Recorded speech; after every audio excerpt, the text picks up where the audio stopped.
1 हम लोग अभी सॉल्व करेंगे। तो पहला क्वेश्चन है which of the following expressions are polynomial in one variable and which are not. तो जो एक्सप्रेशन दिया है उसके बारे में पूछ रहा है कि कौन सा इसमें से वन वेरिएबल का पॉलिनोमियल है। तो सबसे पहले हम लोगों को ये क्लियर होना चाहिए कि एक्सप्रेशन और पॉलिनोमियल में क्या डिफरेंस, दोनों क्या होता है। और वेरिएबल तो पता है कि जिसको हम किसी लेटर से असाइन करते हैं और उसका वैल्यू बदलते रहता है थ्रू आउट द एक्सप्रेशन। तो सबसे पहला चीज क्या करना पड़ेगा, इसमें हमको समझना होगा कि एक्सप्रेशन और पॉलिनोमियल में क्या अंतर है। तो अलजेब्रिक एक्सप्रेशन से हम स्टार्ट करते हैं। तो अलजेब्रिक एक्सप्रेशन किसको बोलते हैं?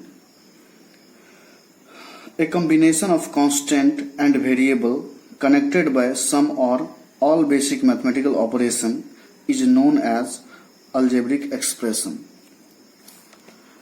मतलब क्या है कि कोई भी जो कांस्टेंट क्या 2 4 6 ये कांस्टेंट है और वेरिएबल, ये कुछ मैथमेटिकल ऑपरेशन के थ्रू, बेसिक मैथमेटिकल ऑपरेशन क्या होता है, प्लस माइनस मल्टीप्लिकेशन डिवीजन, ये सब क्या है, बेसिक मैथमेटिकल ऑपरेशन है। तो ये कांस्टेंट है 2x, इन दोनों के बीच में मल्टीप्लिकेशन है, प्लस फिर एक मैथमेटिकल ऑपरेशन डाल दिए +3, ये क्या है, एक्सप्रेशन हो गया। तो इसमें कोई रिस्ट्रिक्शंस नहीं है वेरिएबल के ऊपर, इसका पावर कुछ भी हो सकता है, पॉजिटिव, नेगेटिव, 0, कुछ भी हो सकता है, स्क्वायर रूट, कुछ भी हो सकता है वेरिएबल का पावर। तो एक्सप्रेशन तो हम लोगों को समझ में आ गया कि उसमें क्या होना चाहिए, वेरिएबल और कांस्टेंट एसोसिएट होना चाहिए बेसिक मैथमेटिकल ऑपरेशन के थ्रू। बेसिक मैथमेटिकल ऑपरेशन क्या क्या है, एडिशन, सब्ट्रैक्शन, मल्टीप्लिकेशन, डिवीजन। तो कोई भी वेरिएबल और कांस्टेंट कहीं भी दिखे तो उसको हम एक्सप्रेशन बोल सकते हैं। अब पॉलिनोमियल क्या होता है? तो पॉलिनोमियल क्या होता है कि किसी अगर अलजेब्रिक एक्सप्रेशन में वेरिएबल का पावर होल नंबर होना चाहिए। होल नंबर मतलब होल नंबर 0 से स्टार्ट होता है, 0 1 2 3 to n। तो इसका अगर वेरिएबल का पावर अगर होल नंबर है तो उसको हम बोलेंगे कि जो अलजेब्रिक एक्सप्रेशन है वो पॉलिनोमियल है। तो पहला क्वेश्चन क्या है, 4x² - 3x + 7। ये क्या पूछ रहा है क्वेश्चन कि एक्सप्रेशन जो है पॉलिनोमियल इन वन वेरिएबल है क्या। तो इसका आंसर कैसे लिखेंगे कि इसमें वन वेरिएबल तो दिख ही रहा है, एक x ही इन्वॉल्व है, और पॉलिनोमियल है कि नहीं उसके लिए क्या करते हैं, वेरिएबल का पावर देखते हैं। तो वेरिएबल का पावर यहाँ पे होल नंबर है, यहाँ पे पावर कुछ नहीं है तो 1 है, यहाँ x का टर्म इन्वॉल्व नहीं है, मतलब उसका x का पावर 0 है, x का पावर 0 का वैल्यू 1 होता है। तो यहाँ हम देख रहे हैं कि सारे x के जो एक्सपोनेंट हैं वो होल नंबर है। तो ये मेरा पॉलिनोमियल होगा वन वेरिएबल में। तो कैसे लिखेंगे, only one variable is involve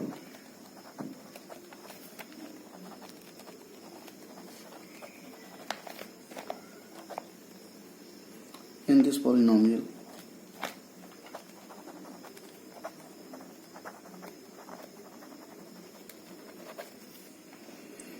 Therefore, it is polynomial in one variable.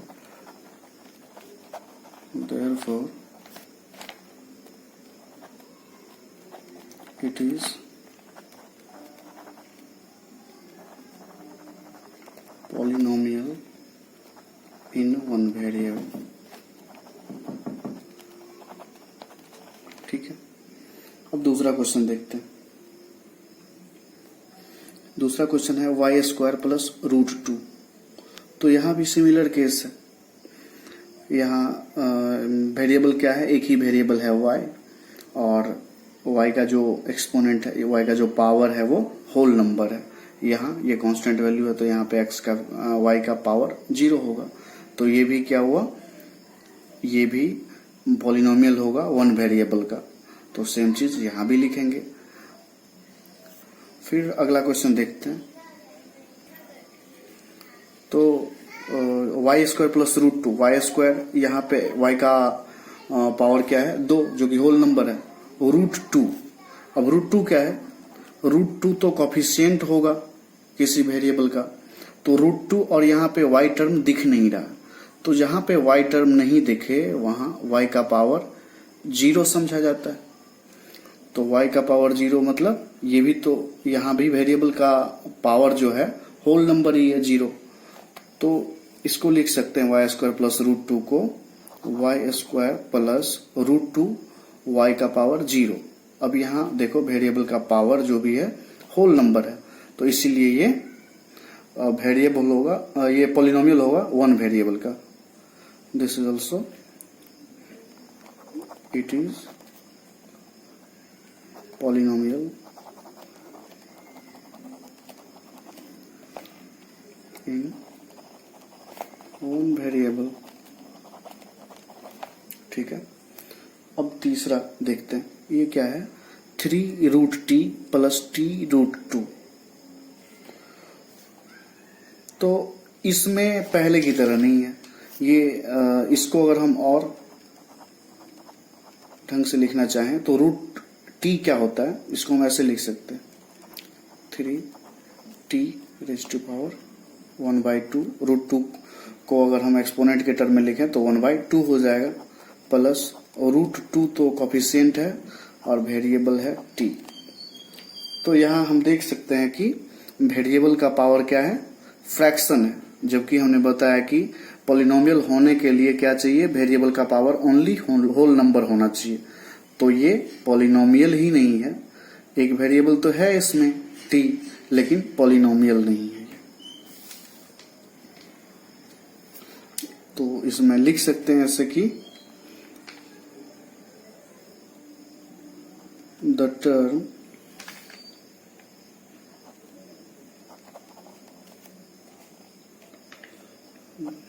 here the exponent of variable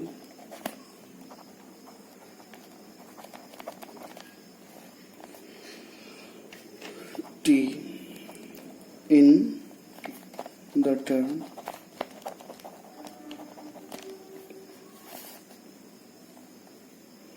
3 root t is t का एक्सपोनेंट 1/2 है। Therefore, this expression is not a polynomial. Expression तो होगा लेकिन polynomial नहीं होगा। Therefore, this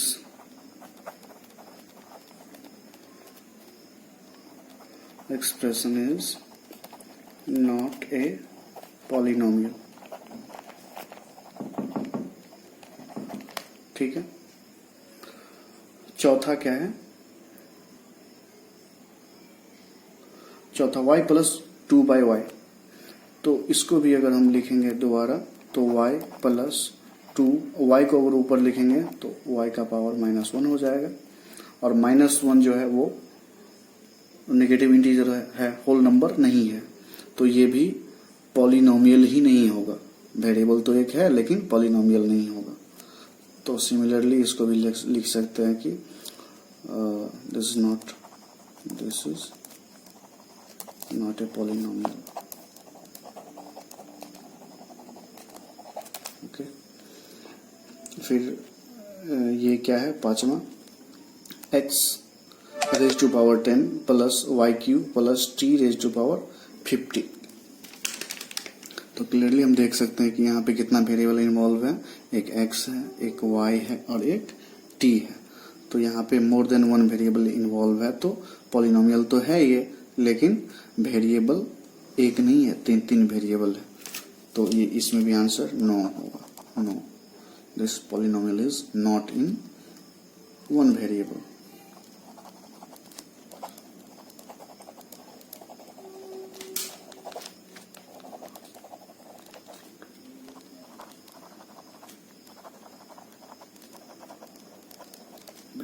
ठीक है, अगला क्वेश्चन है write the coefficient of x square in each of the following. तो जो भी एक्सप्रेशन है उसमें एक्स स्क्वायर का कोफिशिएंट लिखना है केवल। तो इसमें एक्स स्क्वायर वाला टर्म ये है, तो the coefficient of x square is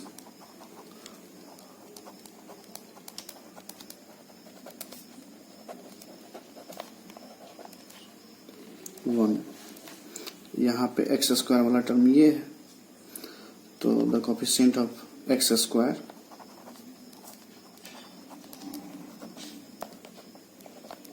is -1 होगा, क्योंकि एक्स स्क्वायर का कोफिशिएंट -1 है। यहाँ पे 1 को मेंशन नहीं करना होता, इसको ऐसे लिखा जा सकता है 2 - 1 x square plus x cube, लेकिन ये 1 लिखने की जरूरत नहीं होती है, तो इसीलिए हम 1 को नहीं लिखते। तो जहाँ पे कुछ नहीं लिखा हो वहाँ पे ये एज्यूम किया जाता है कि 1 होगा ही, 1 से किसी भी वेरिएबल को मल्टीप्लाई करेंगे तो उसका वही वैल्यू आएगा। तो यहाँ पे कोफिशिएंट हो गया -1। यहाँ पे एक्स स्क्वायर का कोफिशिएंट क्या है, कोफिशिएंट ऑफ एक्स स्क्वायर क्या है, π/2 है। यहाँ पे एक्स स्क्वायर का कोफिशिएंट क्या है, तो इसमें एक्स स्क्वायर है ही नहीं, यहाँ पर एक्स स्क्वायर नहीं है, जो वेरिएबल का कोफिशिएंट निकालना है वो है नहीं, तो उसका कोफिशिएंट 0 मान के हम उसको बना सकते हैं, लिख सकते हैं इसको ऐसे √2x प्लस 0x स्क्वायर -1। तो एक्स स्क्वायर अपने मन से डाल दिए और उसका कोफिशिएंट 0 ले लिए, तो एक्स स्क्वायर वाला टर्म जिसमें नहीं होगा उसका कोफिशिएंट क्या लेंगे, 0।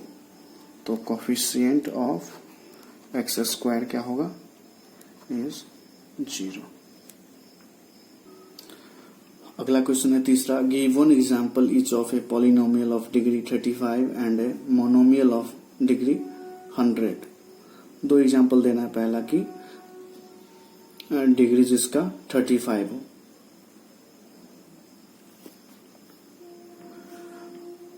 और दूसरा क्या मोनोमियल जिसका डिग्री 100 होगा। तो पहला क्या है, बाइनोमियल ऑफ डिग्री 35। तो बाइनोमियल मीन्स क्या होना चाहिए, उसमें 2 टर्म इन्वॉल्व होना चाहिए। जब एक्सप्रेशन में केवल 2 ही टर्म होंगे तो उसको बाइनोमियल बोला जाता है, और अगर एक्सप्रेशन में 1 टर्म हो तो उसको मोनोमियल बोला जाता है। तो binomial of degree 35 means a polynomial having 2 terms, और दूसरा कंडीशन क्या होगा, हाईएस्ट डिग्री इज 35 होना चाहिए। तो क्या लिखेंगे कि कोई भी ले सकते हैं, x⁵35 + 4।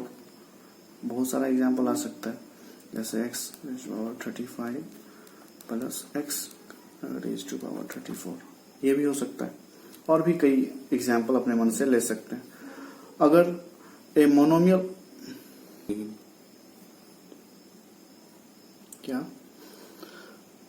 ये तो है इसका सेकंड टर्म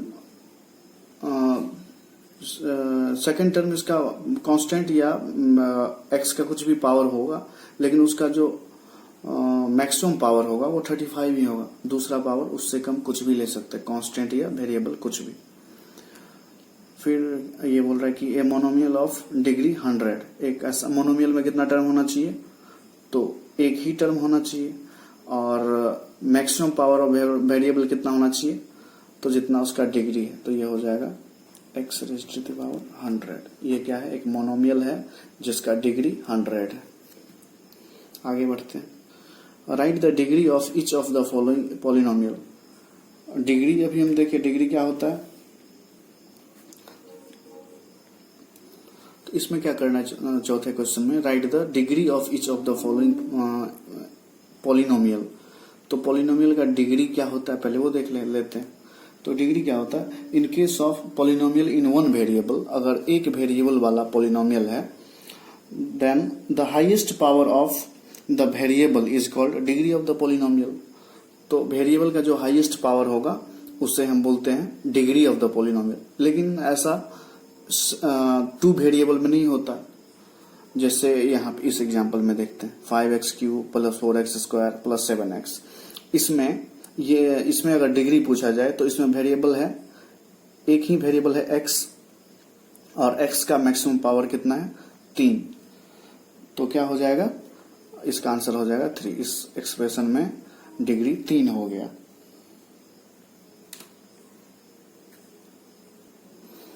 तो पहले क्वेश्चन में इसका डिग्री कितना होगा 3 होगा। The highest power of the variable is 3।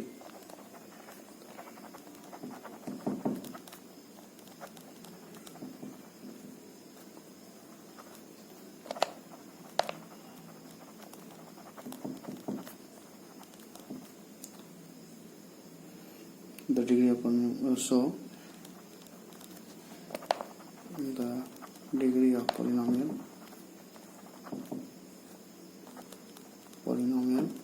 is 3। ऐसे ही यहाँ पे दूसरे केस में क्या होगा, highest power of the variable कितना है 2, तो डिग्री यहाँ पे क्या होगा 2 होगा।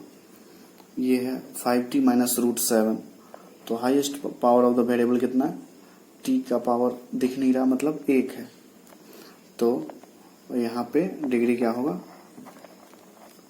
1 होगा। और चौथे में क्या है, एक कांस्टेंट टर्म ही है, तो कांस्टेंट टर्म को हम लिख सकते हैं ऐसे 3x रेज़ टू पावर 0। तो अब यहाँ पे इसका डिग्री क्या होगा 0 होगा। कांस्टेंट टर्म का डिग्री क्या होगा, कांस्टेंट पॉलिनोमियल का डिग्री 0 होता है, तो डिग्री तो यहाँ पे 0 होगा। हो गया। अगर यह केस था जब एक ही वेरिएबल इन्वॉल्व हो, अगर 2 वेरिएबल इन्वॉल्व हो, उस केस में डिग्री कैसे निकालते हैं, उस केस में क्या करते हैं, जैसे कोई example low x² y² plus z²।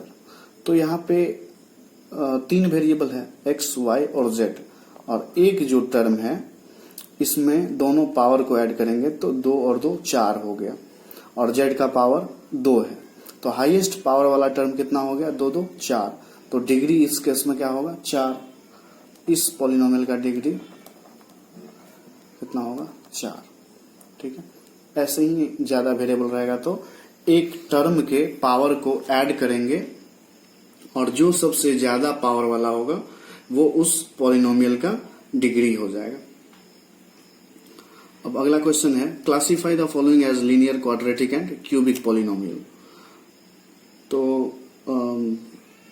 Linear, quadratic and cubic polynomial क्या होता है, तो जिस पॉलिनोमियल का डिग्री अगर 1 हो, डिग्री अगर 1 हो तो वो लीनियर होगा, डिग्री अगर 2 हो तो क्वाड्रेटिक होगा, डिग्री अगर 3 हो तो क्यूबिक होगा, डिग्री अगर 4 हो तो बाई क्वाड्रेटिक होगा, लेकिन यहाँ पे क्यूबिक तक ही पूछा। तो यहाँ पे क्या होगा, इसका डिग्री है 2, तो ये क्वाड्रेटिक हो गया। यहाँ पे डिग्री है 3, वेरिएबल का मैक्सिमम पावर 3 है, तो ये क्या होगा, ये क्यूबिक होगा। यहाँ पे वेरिएबल का मैक्सिमम पावर 2 है, तो ये भी फिर क्वाड्रेटिक होगा। ये लीनियर होगा क्योंकि वेरिएबल का पावर 1 है, तो ये लीनियर पॉलिनोमियल हो गया। यहाँ भी 3t है, तो t का पावर यहाँ पे 1 है, तो ये भी लीनियर हो गया। r² वेरिएबल का पावर 2 है, तो ये क्वाड्रेटिक हो गया, क्वाड्रेटिक पॉलिनोमियल। ये है 7x³, तो x का पावर 3 है, तो क्यूबिक हो गया, क्यूबिक पॉलिनोमियल।